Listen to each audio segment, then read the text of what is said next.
Boa noite a todos, boa noite a todas. Nós que estamos aqui nesta noite, encarnados, também os desencarnados que se fazem aqui presentes. Primeiro eu quero agradecer ao Roberto pelo convite de estar aqui hoje à noite, para poder falar um pouquinho mais a respeito da mensagem do nosso Senhor Jesus Cristo, e dizer que é um privilégio estar comentando um pouquinho sobre o Espiritismo, que na realidade é uma doutrina que tem ajudado centenas de pessoas, né?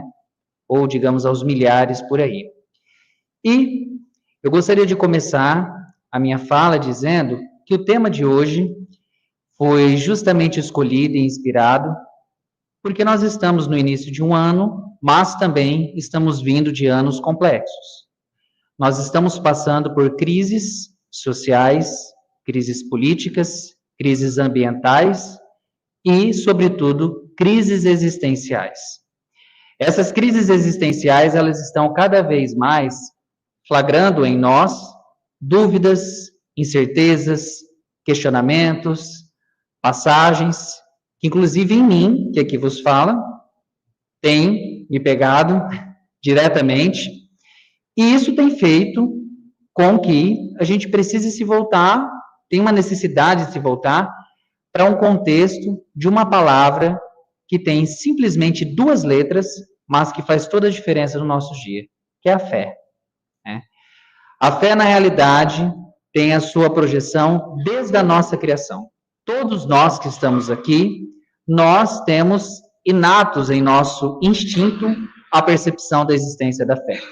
Mas só quando nós nos tornamos homens pensantes que nós conseguimos trazer isso e aflorar um pouco mais do nosso inconsciente para o nosso consciente. A palavra fé, ela vem do latim fides, que quer dizer lealdade, honestidade, crença e várias outras traduções possíveis, que nos faz pensar justamente também que essa crença, ela teve uma evolução no decorrer dos tempos, tá? O que eu quero dizer com isso? Quando nós pegamos o Evangelho segundo o Espiritismo, nós temos um título muito simbólico que se chama A Fé Transporta Montanhas. Está no capítulo 19, e quando nós pegamos essa palavra transporta montanhas, em um primeiro momento nós imaginamos que a fé ela tem que ser algo que possa movimentar e fazer milagres absurdos, ou realmente revolucionar a nossa vida de alguma forma. Mas na realidade, quando nós começamos a aprofundar naquele capítulo do Evangelho, interpretado justamente pelos Espíritos, nós começamos a perceber então que a fé, na realidade, essas montanhas que estão sendo ditas ali, são montanhas que vão além dessas materiais que nós estamos acreditando. O que seriam então essas montanhas? O ciúme, o ódio, o orgulho, a presunção, a vaidade, que são tantos elementos que fazem parte do nosso dia a dia. Mas, William, isso daí é uma coisa muito clara, que a gente já percebe que, simbolicamente, quando isso foi mencionado, há mais de 2000 anos, nós sabíamos que essas montanhas não eram uma montanha, porque a gente não vai falar que essa montanha vai sair daqui e ir para outro local. Isso é óbvio. Mas essa expressão simbólica, ela foi feita justamente para se tornar algo atemporal. Porque, de acordo com as épocas, nós começamos a fazer com que as expressões elas possam assumir significados para nós distintos, significados diferentes. Nenhum de nós que estamos aqui presentes somos espíritos, digamos, novinhos. Nós estamos em processo de um mundo de reencarnações, é um mundo de expiação e prova, então, portanto, nós já reencarnamos algumas vezes. Provavelmente, numa Galileia antiga, alguns de nós, caso pudesse estar lá, nós tínhamos um conceito de fé completamente diferente do que em outros momentos da encarnação nós desenvolvemos e chegamos até hoje. O que isso quer dizer? Allan Kardec, então, vem trazer para nós um conceito muito interessante, que a fé, embora ela traga esse contexto simbólico e que tenha assumido para nós contextos diferentes nas diversas vivências nossas e nas diversas vivências da humanidade, por agora que o homem está começando a trabalhar o que nós chamamos de uma fé raciocinada. O que é a fé raciocinada? A fé raciocinada é aquela que traz para nós um conceito de que nós vamos transbordar o sentido da fé para chegar no nível de compreensão do que ela pode significar, o propósito dela, a conclusão dela no nosso dia a dia. Aí vocês vão falar o seguinte, William. Mas William, eu sou um pouco São Tomé. Obrigado. Eu só acredito vendo. É muito comum a gente pensar dessa forma. Por quê? Um mundo que só preza pelo materialismo e muito mais pela visualização, observem as nossas redes sociais, contaminadas com o aparecer e o ter. Então, a gente a todo momento está tentando visualizar as coisas. É muito comum que a gente ligue isso com outros conceitos também. Mas, quando o Allan Kardec vem trazer esse conceito, há mais de 168 anos, vamos assim dizer, ele queria que a gente começasse a compreender a importância dessa fé na nossa existência. A importância dessa fé na nossa existência, ela vai imprimir, então, que a gente vai pensar que essa fé ela tem que ser fundamentada. Fé fundamentada é que não é pensar que antes da razão não tenhamos dúvida. Engraçado quando uma pessoa chega para mim e fala assim, nossa, eu acredito em Deus, eu não tenho dúvida de nada. Muito estranho isso daí. Por quê? É do ser humano, filosoficamente, questionar as coisas. Porque nós não chegamos ainda num grau de um mundo de regeneração ou na área crística para nós termos um conhecimento mais avançado de uma fé absoluta. Então, é muito comum a gente ter essas incertezas. Só que, quando nós temos essa incerteza, muitas vezes nós fundamentamos essa incerteza em alguns requisitos que possam alimentá-la e não em outros que possam fundamentá-la. Esse está sendo o nosso grande problema. Então, raciocinar é diferente do que racionalizar uma informação, tá? Tanto que, se nós formos observar, nós temos um teórico, um filósofo chamado Ungers Habermas, que ele se chega muito próximo da expressão do Allan Kardec, e que ele diz que a fé raciocinada é aquela que a gente pode estabelecer um diálogo de consensos, através de conversas e estudos, para chegar a uma apreciação sobre uma possível verdade. A fé racionalizada, ela é um pouquinho diferente, tá? O que é essa fé racionalizada? A gente vai utilizar a razão para a gente justificar alguma coisa. Agora, quando a razão não consegue justificar algo, aí acontece o quê? A descrença. Então, muitas vezes, a racionalização nos leva à descrença. Por quê? Nós não raciocinamos, às vezes, que existe uma fundamentação para tudo que acontece na nossa vida. Se vocês observarem o corpo de vocês, assim como eu, nós temos um universo dentro de nós, de células, nosso fluxo sanguíneo que produz uma velocidade quilométrica que nós não temos dimensão, que não depende de nós. A nossa respiração, todos nós estamos submetidos a um éter, a um processo de uma gravidade, ou seja, são elementos que nós não conseguimos visualizar, mas que com o decorrer das épocas, esse desenvolvimento ele começou a ser fundamentado. O que era mistério em épocas antigas, hoje já começou a ser desvendado. Então, o que a gente pensava, a título de exemplo da origem do mundo, já foi começando a ser desvendado por grandes cientistas. Houve, então, um processo de racionalização sobre aqueles fenômenos que nós achávamos incríveis ou miraculosos. E, quando nós conseguimos racionalizar, nós fomos fundamentando determinadas ideias do porquê que aquilo acontecia. Agora, se na ciência a gente precisa fazer isso daí, então, o espiritismo, que nada mais é a fundamentação de uma tríade entre ciência, filosofia e religião, ele precisou se aproximar também de uma fundamentação para poder explicar o que seria a construção dessa fé. E se nós observarmos lá no Livro dos Espíritos, e também em outros contextos, mais especificamente lá no início, diz em uma das respostas a Allan Kardec, os espíritos falam que não existe um efeito sem causa. Não sou físico, sou professor de linguística. Mas, se não existe um efeito sem causa, é meio óbvio, então, que tudo que acontece dentro da nossa vivência é atribuído a uma causa e uma consequência. Então, nós temos um efeito aí que está sendo lançado. Agora, a ciência, houve uma aproximação com a religiosidade, já conseguiu explicar alguns pontos que pudessem explicar que, para todo efeito, né, toda transformação que existe na nossa Terra tem o quê? Uma causa inteligente. Todo efeito inteligente tem uma causa inteligente. Mas aí vocês vão falar assim para mim, William, nós entendemos isso, mas onde que essas aproximações elas podem exemplificar antes de nós chegarmos à fé? Vejam, uma pesquisa realizada nos Estados Unidos comprovou, através de um estudo numa empresa, que verificaram que um grupo de pessoas estava com um grande problema nos rins. No mesmo prédio, em andares diferentes, outras pessoas elas não estavam com esse tipo de problema. O que acontecia então? Começaram a pesquisar e verificaram que a água ela estava composta por um elemento corrosivo. E esse elemento corrosivo, depois de muito estudo e apreciação, evidenciaram que vinha das palavras que eram enunciadas naquele ambiente de trabalho. Xingamentos, palavras negativas, né? Outro estudo também que foi realizado nos Estados Unidos e em outros países demonstrou a eficiência desse poder. Tanto é que vocês já devem ter visto essas pesquisas que correm, né? De uma forma às vezes desavisada, mas que elas existem, que se você fala repetidas vezes palavras positivas, gera um efeito em algum outro elemento material.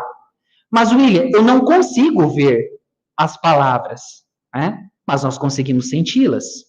Se a gente tem a capacidade de sentir e toda causa inteligente tem um efeito inteligente, obviamente, então, que essas palavras elas têm alguma materialização. Vamos indicar de uma seguinte forma. Vamos supor que isso daqui fosse uma placa de ímã. E eu colocasse aqui um clips ou algum outro elemento. Se eu chegasse mais perto, esse clips, obviamente, ele ia grudar aqui. Só que nós não estamos conseguindo visualizar esse trabalho de atração, mas ele existe. Não é porque eu não estou conseguindo visualizar a olho nu, que não quer dizer que tenha uma existência sobre esse elemento. Então, o efeito está projetado através dessa causa ali que está sendo colocada. Onde que eu quero chegar com esse exemplo? Que muitas vezes, para a gente conseguir compreender o conceito de fé, nós precisamos trabalhar também o conceito dessa fundamentação através de estudos.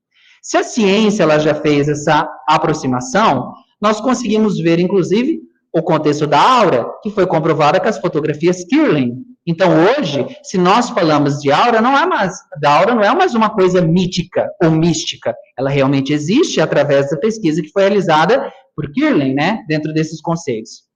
E um dos grandes fatores que às vezes nos leva a não fundamentar essa fé é pela rigidez do nosso pensamento, porque nós aceitarmos uma ideia diferente, digo por mim, às vezes é mais fácil, né, nós passarmos por determinadas dificuldades do que aceitar uma ideia diferente, e essa rigidez do pensamento, ela está muito conectada com o nosso contexto de existência, também voltado para as emoções. Muitos de nós confundimos a fé com a emoção. A emoção é algo passageiro, volátil, que depois que foi mobilizada por alguma circunstância e passou, se ela não deu uma continuidade, ela não pode ser tão apontada com o contexto de fé. Porque durante muito tempo a nossa sociedade também não fundamentou o contexto de fé, porque nós não tínhamos uma ciência avançada, mas também porque nós ligávamos a fé com a emoção. Agora imaginem, pela emoção nós temos caminhos diferentes, porque conforme a minha evolução, os meus gestos emocionais eles vão ser diferentes. Quantas pessoas, em nome da fé, não fizeram atitudes perversas? As cruzadas estão aí para esse exemplo. Quantas pessoas com a emoção desvairada, mas que tinham o poder de demonstrar a potencialidade da fé, também não fizeram caminhos negativos e que, por vezes, através desses exemplos, criaram em nós também esse certo afastamento dessa crença sobre algo. Logo, um outro fator que às vezes não deixa a gente fundamentar, não é só a aproximação da ciência que já está acontecendo agora, isso é muito bom, mas também são as nossas emoções que elas precisam ser trabalhadas. E aí o Espiritismo ele vem dizer que essas emoções, quando elas não estão esclarecidas e relacionadas com essa fé, elas se tornam aquilo que nós chamamos de fanatismo. Muitos têm uma fé absolutamente fanática sobre algo. Quantos nós vemos em religiões por diversas partes do mundo que queimam os próprios corpos em formato de suicídio, que matam outras pessoas, através de um pretexto de que estão embebecidos de uma fé ou representando um Deus do qual provavelmente seria em desfavor daquele tipo de atitude. Logo, a gente vê que essa pessoa, né, ela não compreendeu ali, ou não raciocinou sobre a importância da fé dentro daquele mecanismo, ela não fundamentou, não trabalhou tanto o lado científico e não trabalhou tanto o lado emocional. Isso daí eu estou dizendo para vocês, essa introdução, para a gente tentar entender a diferença, porque às vezes a gente racionaliza muito. E vou chegar num contexto até melhor. A fé, quando nós estamos trabalhando, ela não precisa preconizar em nós uma ideia contemplativa, sabe? Eu, William, tenho fé, estou na minha casa, mas eu vou ficar na imobilidade. Por quê? Se eu vou no centro, se eu tomo passe, eu acredito na espiritualidade, então agora está na hora deles provarem que realmente eu mereço essa ação. A fé, ela não trabalha com a inatividade e com a imobilidade. Nós nos enganamos. Tanto que Jesus Cristo peregrinou 3 anos demonstrando a sua fé, mas ele não demonstrou na inatividade. Ele, que foi, querendo ou não, o educador das almas, o nosso governador, ele teria, mais do que todos nós, condições plenas de ficar imóvel em algum lugar. Mas ele encarnou para provar para nós, em fé, a importância da nossa presença. Então, veja, um sujeito da área crística que não precisava reencarnar, encarnou para colocar em prática e em atividade a sua fé. Ele já mostrou para nós, então, que é impossível a gente ter fé na imobilidade. É impossível a gente ter fé na inatividade. Ou seja, situações de êxtase. Vou me afastar para eu ficar num momento de fé, eu estou sentindo, essas situações de êxtase, todas essas situações que a gente aguarda das providências de Deus, a gente tem que tomar muito cuidado, que elas também estão interligadas com essas emoções, às vezes elas não são fundamentadas. Uma vez, eu fui ao Peru, no ano de 2013, e me convidaram a ir a Machu Picchu. Fui. Chegando lá em Machu Picchu, verifiquei que tinha o tal do chá do Santo Daime, ou um outro nome que eles davam lá com uma tribo. Vários amigos tomaram aquele chá e falaram que eles viram Deus. Entraram em êxtase. Né? William, você que é espírita, você não acredita em Deus? Eu vi Deus. Eu imagino, né? O Deus que a pessoa viu dentro daquele êxtase, né? Esse êxtase e esse chá, baseado em emoções ou questões, né, que trabalham com ilusionismo, não faz essa atribuição do que a gente pensa de uma atividade de alcance de fé. Logo, para que essa fé ela possa ser compreendida, a gente tem que entender. E um dos fatores, além do estudo, né, dentro de uma casa espírita, como foi muito bem falado aqui anteriormente, da importância, que nos ajuda a fundamentar cientificamente, porque o Allan Kardec, ele não trouxe preceitos para nós, que não fossem científicos, nos ajuda a perceber que essa fé ela tem que ser praticada. Como que essa fé vai ser praticada? O bem, ele adquire materialidade. Às vezes a gente pensa que o mal, ele tem uma presença muito maior, mas sabe por quê? Os maldosos, eles são mais ousados. As pessoas que fazem o bem normalmente são silenciosas, né? Olha os escândalos que nós escutamos nas épocas de pessoas que tinham certo domínio da maldade, e quem fazia o bem ia lá e fazia determinadas atividades, né? Então, o bem, ele é mais consciencioso e um pouco mais silencioso por vezes. Então, às vezes a gente observa e a gente fala, nossa, mas o mal está em prática, a fé não está acontecendo. A fé, ela pode ser praticada, ela deve. Como que a gente vai fazer isso daí? Através de alguma ação. Eu vou adquirindo a existência dessa fé. Então, olha só, vamos dar um exemplo. Eu não acredito em Deus, mas eu começo a frequentar a casa espírita, porque a fé, mãe da esperança, está baseada no princípio da caridade. De repente, eu faço um gesto de caridade para com uma determinada pessoa. Eu passo algum tempo e há um retorno vindo de outra pessoa completamente diferente. Só que eu não paro para observar que isso pode ser um retorno daquela prática que eu fiz em atividade da fé. Por quê? Se todo efeito, né, tem uma causa, tudo que a gente produz vai gerar algum mecanismo que vai retornar para nós de alguma forma. Seja dentro de um campo material, seja dentro do campo energético. Se você pensa negativo, a negatividade também, ela vai voltar. E essa materialidade, a gente tem que começar a fazer a sustentação dessa fé através de microações para chegar em macroatitudes. Não adianta nós pensarmos, eu estou indo no centro, li o Pentateuco, estudei tudo que o Allan Kardec me falou, visitei o túmulo dele na França, sei perfeitamente de tudo. Não é assim que a nossa fé ela vai se sustentar, é através da prática, né? Por quê? Através dos momentos, dos detalhes mais ínfimos é que nós vamos ver onde a fé ela vai aparecer. A exemplo disso, nós temos Adolfo Bezerra de Menezes, querendo ou não, era um espírito iluminado e um grande espiritista. Certa vez, dentro dos seus estudos, né, um pouco mais jovem, quando ele ainda estava cursando medicina, ele chegou a um momento que estava passando por uma necessidade financeira, o da qual ele precisava pagar alguns custos no curso de medicina e também para se sustentar. Mas, como era um homem de crença muito forte, ele elevou o pensamento dele a Deus e pediu uma determinada ajuda para o alto, para que ele pudesse arranjar uma solução para aquela questão. Normalmente a gente quer uma ajuda, né? Não uma solução. E ele pediu uma solução. Dentro dessa solução, passou alguns dias, um sujeito bateu a porta dele. Um jovem muito bonito, muito distinto, bem arrumado, delicado, com uma educação muito acima da média. Bateu a porta e ele abriu e pediu para ele se ele poderia atribuir-lhe algumas aulas de matemática. Só que o Bezerra, ele disse que matemática não era o forte dele. Então, olha a fé aí, né? Ele bateu na porta. Não, então não vou. Ele falou, não, por favor, são essas aulas, eu preciso. E como é uma necessidade de meus estudos, me indicaram você. Só que ele viu que ele estava precisando de cerca de 50 mil réis, né, naquela época. E aí foi que ele aceitou. E o rapaz vira-se para ele e diz da seguinte forma, então eu vou fazer o seguinte, como meu pai ele tem muitas posses, e ele me deu uma atribuição de valor muito bom para os meus estudos, eu vou te pagar antecipado esse valor que está dentro do envelope, mas eu venho aqui 2 dias depois para a gente dar início. Ele, não, tudo bem.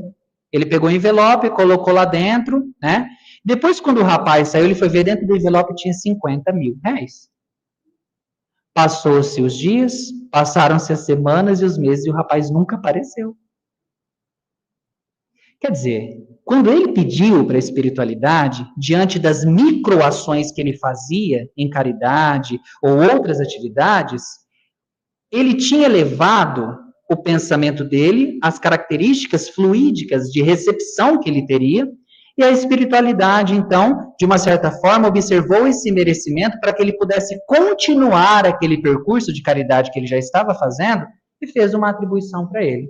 Outro fator, só para ilustrar muito bem, também com ele, foi quando a esposa dele, né, depois de um tempo, que eles estavam também passando dificuldade, porque tudo que ele tinha, ele dava aos pobres. Tanto que o farmacêutico amigo dele era o lugar que ele atendia e fazia todas as receitas, ajudava as pessoas, enfim. E um dia ela falou, nós não temos o que comer, nós estamos passando aqui por dificuldade, a gente precisa ver como nós vamos fazer. Ele virou para ela, beijou a testa e disse, Jesus vai nos abençoar. E foi trabalhar e foi atender os pobres. Quando ele voltou à noite, ela ficou brava com ele, muito brava. Disse que ele não deveria ter mandado tudo aquilo que ele mandou na parte da tarde, que foi um exagero do que ele fez. Aí ele falou, mas como assim? Eu não mandei nada. Foram na casa dele e entregaram um monte de alimento, do qual ele nem sabia quem era a pessoa, quem foi pedido e tudo mais. Então, o que eu estou querendo dizer isso para vocês? Que nós temos ali microações que dentro das vivências dele puderam fortalecer a fé dele. Ou vocês acham que no momento que ele pediu, depois ele teve a ação de aceitar para dar aula, certo?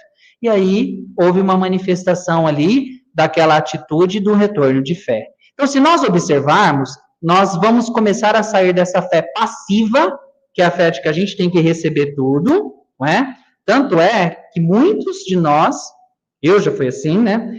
Eu estou há 35 anos no Espiritismo, vou fazer 40 anos daqui uns dias, e desses 35 anos, desde pequeno, quando eu estava no início, enquanto criança, minha mãe falava, vai tomar passe. Eu ia tomar passe. Para mim, eu já saí completamente abençoado, livre de tudo quanto é coisa negativa, estava ótimo. Eu podia voltar a fazer o que eu estava fazendo. E o engraçado é que essa era a minha fé passiva. porque eu acreditava que a minha única função era estar no lugar e receber se eu não fizesse nada errado, né? Mas Jesus, o Espiritismo e a fé fundamentada demonstrou para nós que o que produz é essa fé ativa. Só que nós temos que tomar um cuidado, porque dentro dessa fé ativa, desse embate entre essa fé ativa e essa fé passiva, quando nós esperamos muito milagres, ou quando coisas positivas acontecem, às vezes nós também somos testados. Não sei se vocês sabiam disso. Por que testados? Muitas vezes nós pedimos, num ato de fé, para Deus, para a espiritualidade nos abençoar, e, de uma certa forma, as coisas, elas engrenam, funcionam e dá tudo certo. Mas aí nós falamos assim, eu tenho fé, eu pedi. Quantas pessoas não chegam para nós, às vezes, e falam da seguinte forma, já falam isso para mim, William, faz uma oração ali para mim, para que dê certo uma coisa. Eu fico pensando, gente, né? A pessoa acredita mais em mim do que nela, né? Eu lembro do Divaldo, quando estava dando uma palestra, né? A mulher, depois da palestra, chegou próxima a ele e falou, seu Divaldo, por favor, eu quero pedir para o senhor, amanhã eu vou na praia e eu vou passar por muita tentação. Então, eu vou ver pessoas bonitas, corpos bonitos. Então, eu não quero trair meu marido nem em pensamento. O senhor não ora para mim no domingo o dia inteiro, aí quando eu voltar, para eu não ceder à tentação? O Divaldo falou, que bonito, né? Ela vai lá na praia, vai se divertir, eu vou ficar o dia inteiro dentro de casa orando para ela não cair em tentação, né? Por quê? Tem essa questão dessa fé, eu tenho fé, mas isso às vezes se baseia no orgulho, nós temos que tomar cuidado com isso, especialmente para quem é médium. A mediunidade, ela tem que ser muito bem trabalhada nesse requisito, porque o médium medianeiro, ele está ali apenas para auxiliar o trabalho da espiritualidade dentro desse contexto da manifestação de fé. Então, o orgulho, ele pode tomar esse pretexto. Uma outra questão é que, se todas as vezes que nós vamos fazendo essas microatitudes, essa fé, ela vai se solidificando, então ela vai se materializando no nosso dia a dia. E isso vai se tornando para nós uma verdade. Aí, quanto mais nós estudamos, mais nós vamos percebendo algumas questões. Eu não sei se vocês analisam que dentro do Evangelho fala que bastava se ter a fé do tamanho de um grão de mostarda. Não é? O que é esse grão de mostarda, simbolicamente, exige que a fé, dentro dos seus mínimos detalhes, ela pode fazer modificações gloriosas. Em um livro, conta-se uma história do André Luiz, em que ele estava visitando, né, uma senhora à noite, junto com alguns espíritos em estudo, e tinha um homem que ele estava falecendo de cirrose. E essa senhora, todos os dias, depois que o marido chegava, alcoolizado, deitava ao lado da cama dele e fazia uma oração, pedindo para Nossa Senhora e para outros espíritos abençoarem. E aí, um dia, o André Luiz deu uma observada e verificou e questionou, inclusive, o mentor que estava acompanhando, por que existia próximo ao rim, ao fígado desse sujeito, uma manifestação molecular que ia regenerando. E ele falou, é a fé da esposa, que quer o bem dele. Então, veja, a fé dela estava materializada. Mas nós não estamos conseguindo enxergar isso a olho nu. São esses espíritos que enxergam, né? Mas nós conseguimos ver essas evidências em outras construções que estão sendo feitas, né? Vejam, nós estamos pedindo tanto para que o mundo melhore. Olha as crianças que estão nascendo agora, crianças com uma inteligência mais habilitada, mais desenvolvida para o processo emocional. Será que as nossas festas não estão sendo ouvidas, as nossas preces não estão sendo anunciadas, né? Tantos contextos que estão aparecendo para nós, que vão materializando essa fé de uma forma muito grande. E eu queria aqui, dentro desse curto prazo, né, de tempo, dizer, inclusive, que a fé, ela traz para nós, enquanto essa materialização, já que nós não podemos ver alguns elementos, tirando alguns que vêm com essa faculdade mediúnica, a fé, ela também movimenta vibrações. Ela movimenta o que nós chamamos de magnetismo. Ela movimenta fluidos. São elementos de conceitos diferentes, que não vou me ater aqui agora, mas tem o estudo da casa, né, que vocês podem frequentar. Mas na Gênesis, no capítulo 14, fala uma coisa muito interessante sobre a essência desses fluidos, né? Então, vejam, quando nós solicitamos alguma coisa no nosso pensamento, nós emitimos uma informação para o universo. Essa informação, querendo ou não, ela vai emitir determinadas ondas e determinados efeitos que não enxergamos, como expliquei do ímã ao olho nu, mas que eles provocam atitudes ou elementos em outros lugares. E essa questão, né, a gente fala que, eu não estou falando do fluido de natureza material, que nós já conhecemos que ele existe, né, como a água e tantos outros elementos. Estou falando do fluido de natureza espiritual. Esse fluido de natureza espiritual, ele interfere na nossa saúde, ele interfere nos nossos pensamentos, na nossa vida orgânica, né, em tudo que nós estamos vivendo. Então, quando nós estamos adquirindo a fé em prática, nós estamos automaticamente movimentando também esse nosso campo, né, fluídico, e conforme nós vamos elevando esse campo fluídico, automaticamente nós vamos sendo muito mais bem assessorados por espíritos superiores. E a nossa tendência é se conectar com esses campos fluídicos mais elevados. Por quê, gente? Dentro de uma esfera, para explicar de uma forma muito simbólica, se nós estamos aqui, o negativo ele não vai subir, mas a gente pode baixar, né? Por isso que o contexto da vibração, que envolve essa ideia da fé, está dentro dessas circunstâncias. Quantas vezes nós não dizemos para nós mesmos, né, da seguinte forma: eu tenho fé, mas eu estou extremamente revoltado. Então, a sua fé é uma fé passiva. Por quê? A revolta nada mais é do que a indignação de uma não realização do que você achava que você merecia. Quando nós estamos tendo uma fé ativa, inclusive nós não temos tempo para pensar praticamente no negativo. Porque nós estamos a todo momento em um constante movimento que vai nos direcionando para pensamentos e outros fluidos. Então, olha só, vou começar a minha fé também, vou começar pelo pensamento. Pensamentos mais positivos, mais bem direcionados, gera-se outra proposição. O passe, por exemplo, é uma gestão fluídica. Não sei se vocês sabem, né? Alguns falam troca energética, mas é uma troca fluídica, no qual nós temos uma sobreposição de troca de energias negativas por energias positivas, em um ambiente que fluidicamente é propício para isso, como a casa espírita já preparada para receber todos nós que estamos aqui. E vejam, quando então eu estou recebendo essas atividades fluídicas, se eu acredito que essas atividades elas podem me auxiliar de alguma forma, não no contexto miraculoso, mas me auxiliar de uma forma, o passe fluídico ele vai me ajudar nas minhas emoções, equilibrar minhas emoções, acalmar minhas células, projetar outros elementos que podem ser importantes tanto para o nosso lado físico quanto para o nosso lado espiritual. Então, existem muitas coisas que a gente pode falar sobre o poder da fé, né? Lógico que o meu tempo aqui ele já está bem no final, mas eu quero deixar só um último recado, pensando nesse diálogo que eu tentei estabelecer com vocês e não em uma palestra em si, tá? Porque às vezes o diálogo ele se torna mais fraterno, mais explicativo para a gente ver essa importância. Todas as vezes que nós formos pensar no contexto de fé, nas movimentações que ela precisa agir na nossa vida, o primeiro ponto que nós temos que analisar é se o que nós estamos buscando é para algo que tenha um propósito ou para algo que seja passageiro. A fé ela precisa ser trabalhada dentro de um elemento de propósito e fora de uma imobilidade. Eu preciso de um emprego muito melhor para poder cuidar da minha família. Jesus, preciso de ti para me angariar uma oportunidade, uma solução, para que eu consiga visualizar o que eu não estou enxergando dentro desse momento. Propósito, né? Deus, eu quero fazer uma plástica esse mês. Não é um propósito, tá? Por quê? O propósito, quando ele trabalha, é também de si para a coletividade.